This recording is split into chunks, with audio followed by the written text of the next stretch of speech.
Hello and welcome back to the Formula 1 season on the TomFM channel. Today we have got the first race of the Formula 1 calendar. We are racing today in Australia and it's going to be pretty mental. I'm looking forward to this one. So obviously last time you were here, we were in our Formula 2 season.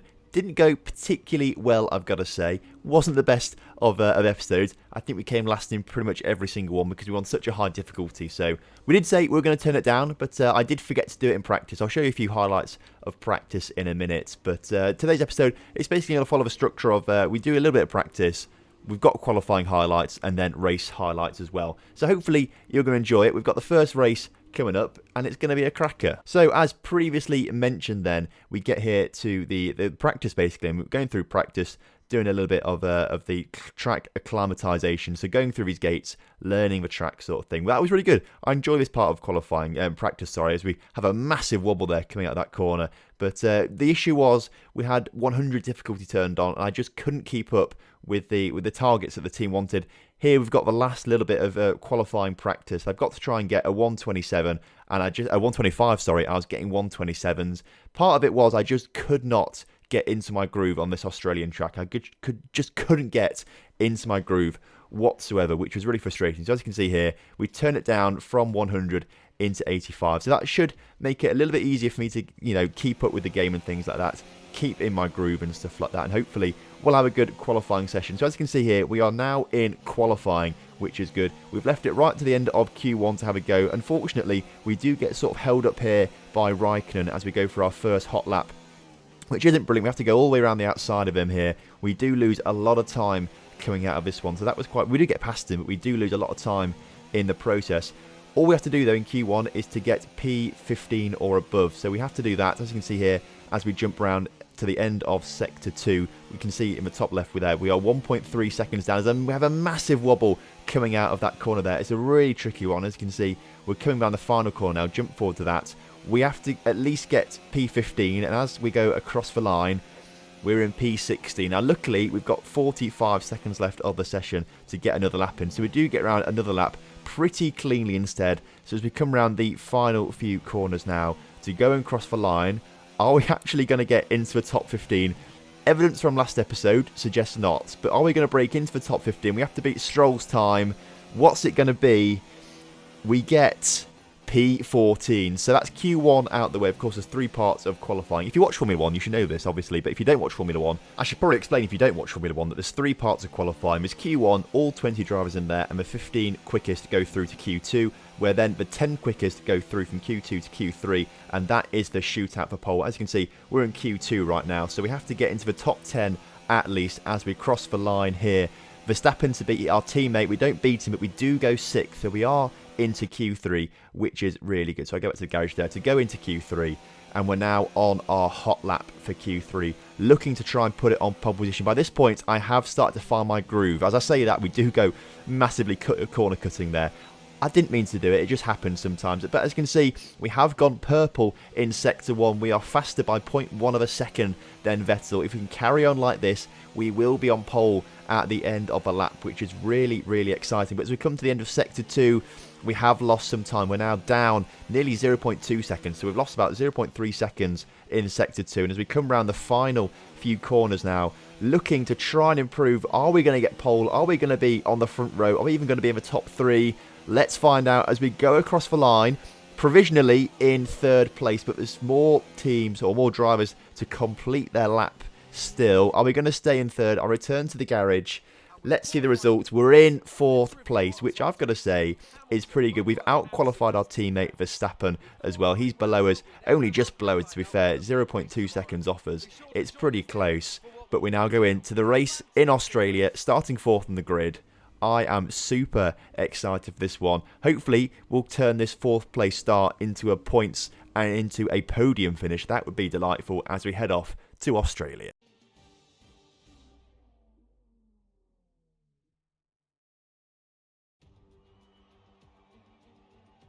New drivers, new cars, it's a new Formula 1 season.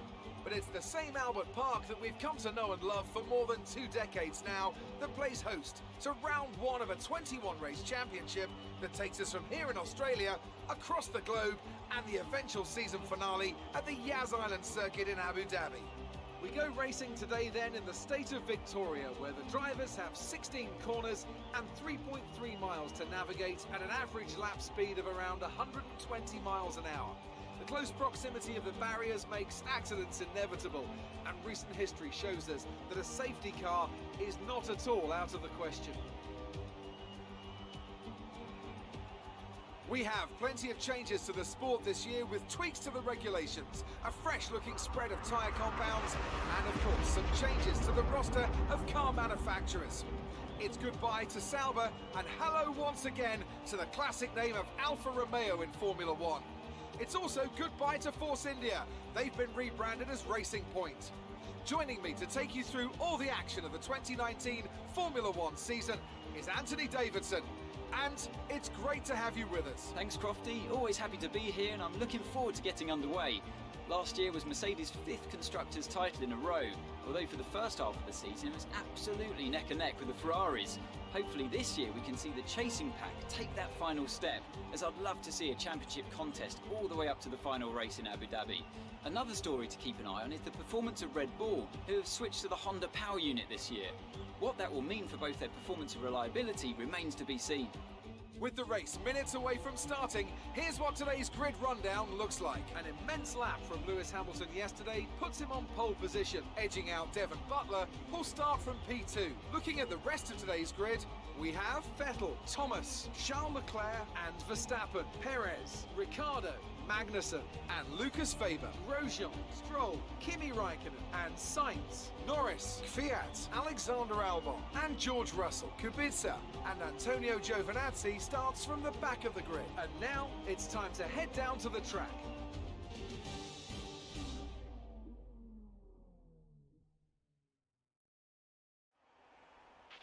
You qualified higher than we were expecting, so see if you can keep this position in the race. Fantastic stuff. So we're here now looking at the race strategy. We're going to be staying on the soft compound tyre that we set our fastest lap in Q3 on till lap 5, and then we're going to be swapping over the car setup. I didn't really change anything. I left it on the preset. Perhaps that's a mistake on my part. I don't know, but that's what's happened in the end. So we're going to be doing a pretty good race, I think. It's looking quite good. We've got a good strategy ahead of us, of course. We'll see how the tyre wear goes on, of course, but as the race is ready to start, we've got 5 red lights. They're out. And away we go, which is pretty exciting. Leclerc alongside us gets a really, really good start. The two Mercedes in front of us get a great start. We try to go down the inside a little bit. We have a little sniff, but Vettel closes the door on us now as we approach the first few corners and the end of the first sector. Very, very quick first sector, I've got to say. Into the braking zone, trying to maybe go around the outside of Vettel, but not quite got the power or traction to do that, as the tyre wear actually is looking pretty good. I just checked the tyre wear there. Tyre wear looking alright at the moment. We might be able to go a bit further than 5 laps as we try and just go a little bit conservatively around these first few corners. We try and go down the inside of Vettel, but he just shuts the door on us there. But we've got the traction now, we've got the speed. Can we go around the outside? No, the Ferrari power unit is better than ours. Our power unit's not very good, but we dive down the inside. We get Vettel. There's contact with Butler. We don't get the move done on Butler, but we do get the move done on Sebastian Vettel up into 3rd position, which is absolutely fantastic. Butler, of course, was our rival in Formula 2, and he's made the step up to McLaren now. I keep saying McLaren, it's Mercedes. I wish it was McLaren. Mercedes leading. Butler makes a step up to them, which is really good. We're gaining on him a little bit now in this final sector. Now we try and maybe go around the outside. He shuts the door on us there. We haven't quite got the traction or the power to do it. And I think unless we get the move done in the opening few laps here against Butler, I think both Mercedes are going to pull away from us. Hamilton already getting away from us. We're holding up Vettel a little bit, to be fair. And on the straights, there's not a chance we are catching up with those Mercedes, sorry. I keep saying McLaren. I don't know why I'm getting it so wrong. It's not like they even look similar. They're completely different colours. Vettel, though, trying to get the place back from us. He's alongside us. We have to go around the outside, but we do have the traction just to hold on to get past him. But, of course, down the straights, the Ferrari power unit is going to be faster than us. He's also got slipstream. He doesn't quite get the move done here as we go into these first few corners of the first sector. Luckily for us, he can't seem to get past us, but we are starting to hold up quite the train behind us now as we cut the corner massively there. You can see on the little map on the bottom left, there's a big train of cars behind us. That's obviously going to break up now a bit. We're only on lap 2, of course, but as we head towards a bit later on into lap 2 now, you can see Vettel coming for us down the inside, gets the move done, but we have the power and the traction around the outside. He had to slow down to take that corner a bit sharper than we did. We had the power and the traction to get past. He looks again, he makes another sniff, but again, we've got the inside line this time. We make it stick, and he's asking the questions, Vettel. He's really asking those questions as he wants to reclaim that third place finish. Again, back onto lap 3 now as we go around these first few corners of the lap. Vettel looking to get the move done on us. We're side by side now as we go around these corners. I think I've got the move done. Let's check behind us. By looks of things though, there's a bit of contact with me and Vettel. There's a bit of contact here. And how detrimental was this contact? As we go around the corner here, you can see the contact on the wheels there. I don't know why I put this in so much, but you can see the contact. It spins Vettel out completely. And Vettel is way down now. And I didn't get a penalty. I don't think Vettel got a penalty. The stewards clearly see it as a racing incident, but there's contact between us. I probably didn't leave him enough room. And that was that. And now Sergio Perez has managed to get ahead of Verstappen. And Perez is coming for us now. He's the guy behind us. And he uses, I think, the racing point of Perez, that uses the Mercedes engine. And the Mercedes engine is so powerful in a straight line. So he's always going to be catching us on the straights. We're going to be very, very vulnerable because our engines just aren't powerful enough. As we come to the end of lap 4 now, Perez still right on our tails. As we look behind, where is he? He's still a bit far away, but you can just see how much power they've got. He's just absolutely steamrolled past us there, Sergio Perez. We try and get the move done around the outside, but we can't do it, and we've got to try and get in the slipstream now to try and get something, try and get the third place finish back. Perez still ahead of us though as you head deep into sector 2 now. These few corners though, if we get them right as we go for a move down the inside, as he locks up, we touch wheels again, a bit of dirty contact really. We do have better traction though coming out these corners, and we have a bit better acceleration as you can see. Perez looking to try and get the move done. We go down the inside, Perez around the outside. He has to yield in the end, and we reclaim third place on lap 5. And as we come to the end of lap 5 now, we're meant to be pitting here, but I've looked at the tyres, and the tyres to me, they're still about 30% wear. I think we can make these tyres go a bit longer. As you can see, we're about to get a personal best on this lap. We've had 3 green sectors. That's our personal best. There's no point pitting when we're going for a personal best. If these tyres are still working for us, there's no point going into pit. Let's try and see what we can do with them, as Perez is still behind us. He's still looking to try and make the time back up on the straights. He's a cracking driver, Perez, but hopefully we can stay ahead of him for the good of the team as we come round these few corners in sector 1.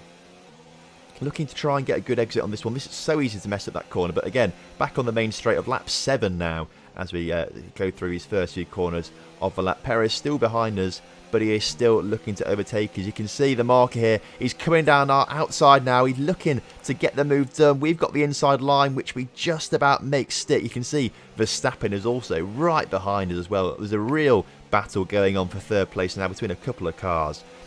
Obviously, Perez is trying to get us, but Verstappen is very close to him as well. And I feel like there's maybe a Ferrari of Leclerc behind them, as well as there's a bit of contact from behind. I get shunted forward a bit. I think it was Perez who had the contact with me. He may have damaged his front wing in the process there, which isn't particularly good. But at the end of lap 7 now, as we come around these corners, you can see it's a very slow lap from me. So I'm deciding to go into the pits. The other cars seem to stay out, so hopefully we'll still get the undercut on them. I thought going a bit longer, other cars would pit in and we might get the overcut. But I think if we pit now, we're going to get the undercut on some of these cars. As you can see, the Renault team in front of us, they've blocked us off in the pits, and another car's blocking us off. Why can't we go? But Toro Rosso has blocked us off. We've really, really lost a lot of time in the pits there because of traffic there. That is not going to be good for us. The thing is, Perez and Verstappen and Leclerc all so close to us. Those few seconds there that we've been held up in the pits by other traffic, other cars coming into pit, that may cost us the place going forward, and that is not what we want to see. That is really bad for us, because now the overcut, it might not be possible going forward, which is really tragic for us. We need to get the time back. So hopefully, come the end of the lap, hopefully, I don't think other cars have pitted though, so hopefully everyone else pits at the same time and ends up holding each other up, which would be very good for us. And as you can see, as we now start to come towards the end of a lap, just going into sector 2 there. We are quite down, but this is our outlap still. As you can see, it says teammates in the pits right now. Verstappen is in the pits, and he's in the pits earlier than we are. I think he's going to get out before us as things stand, as we go around the final few corners into the penultimate one before we go onto the main pit straight. As you can see though, if you look in the map, you can see so many cars are in the pits. I'm hoping that we all get, or they all get held up, and we don't have to get stuck behind them. We get past everyone in the pits. As we come to the pit exit, you can see we are ahead of the Ferrari of Leclerc. He's managed to be able to jump actually Verstappen in the pits. Verstappen's been jumped by Leclerc in the pits. So Leclerc gets out ahead, but crucially, they've all held each other up, because we're now like 3.5 seconds ahead of Charles Leclerc, which is pretty good. We're up back into P6 now, but Giovanzini, he's ahead of us on track right now, but he hasn't pitted yet. And as you can see, we come around the final corner, going on to lap 10 now. You can see Giovanzini, Stroll, and Norris all in the pits there. So we reclaim our 3rd place right now. So we didn't actually lose any time. We've got the undercut, I suppose, because we've managed to make ground on some of these cars. As you can see there, we are 3.5 seconds ahead of Charles Leclerc, which is really good. All we have to do now for the next 5 laps is not crash and keep the gap. We just can't lose the gap. I mean, if we lose that gap, Charles Leclerc is going to be on our tail, and he's got such a better engine than us in a straight line. He'll be straight over us. We have a little wobble there coming out of that corner. I always struggle with that one, I've got to say. Really struggle with that one. As we now go on to lap 13 now. There's 2 laps to go in this race, and I think we might just hold on for a podium finish. You can see on the map, Leclerc is a little bit closer to us, but he's not that close. He's not got DRS. He's not within a second. He's not going to be getting in an overtaking position unless we really, really mess it up. We're 14 seconds, though, behind Butler, and you can see just the absolute difference in the power there between us and Mercedes. Mercedes looking very dominant, as they are in real life. I think we've got very lucky, because I've done some good defending. I've managed to defend positions, and of course, other cars just seem to get caught up in the pits. I think if we yielded positions to Vettel earlier on, and that would have opened the door to Leclerc and things like that, I think we would have been far down as 5th. But as we go across the line, the checkered flag is raised. We come home in 3rd. There was no real action after all the pit stops. We come home in 3rd place, and that is absolutely fantastic. We are loving that. And Mercedes have pulled off a great victory here today. What do you think it was, Ant, that gave them the edge over the competition today? Well, this was a real team victory. They put together a solid strategy today that appeared well suited to the conditions out on track. The driver did everything that was expected of them in the moment to really execute the team's plan to perfection. A shining example of how F1 really is a team sport. After an excellent performance at the Grand Prix, I'm sure there'll be plenty of celebrations tonight amongst the Mercedes team, and they certainly deserve it.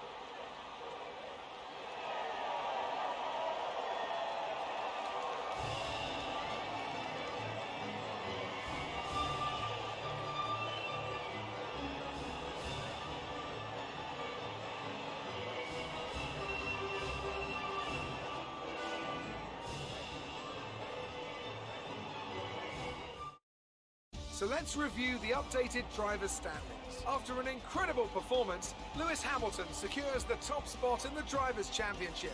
So, Anthony Davidson, who would you rank as your driver of the day? I think for driver of the day, I'd probably pick Lando Norris. He lived up to every inch of his reputation today, and I think he'll be going home, quite rightly, a bit proud of himself.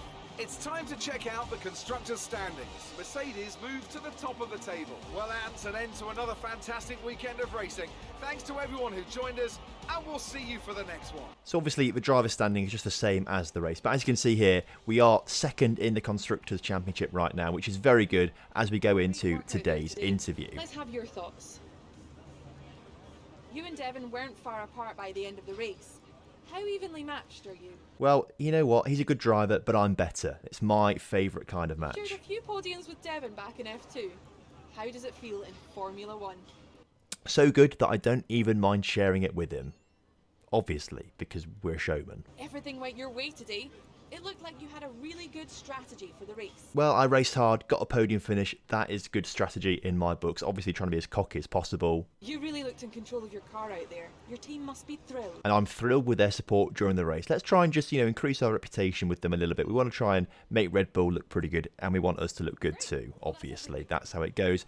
As we go into the next race in Bahrain, we need to do a few upgrades. We need to start development on the car, and obviously we are massively down on power, so we're going to be developing some pistons in the engine, which I think is going to be pretty good for us. That's a big upgrade to come. We'll also make sure we've got some better reliability on our upgrades as well. We want to make sure these upgrades are solid ones, of course, and then we'll also do just a general maintenance durability one to make sure that we can try and keep the engine parts swapping out to a minimum through his career, because you have to swap engine parts at some point. So we want the engine to be really, really good and solid. So they're the upgrades that should be coming in for the next few races or so, which is good.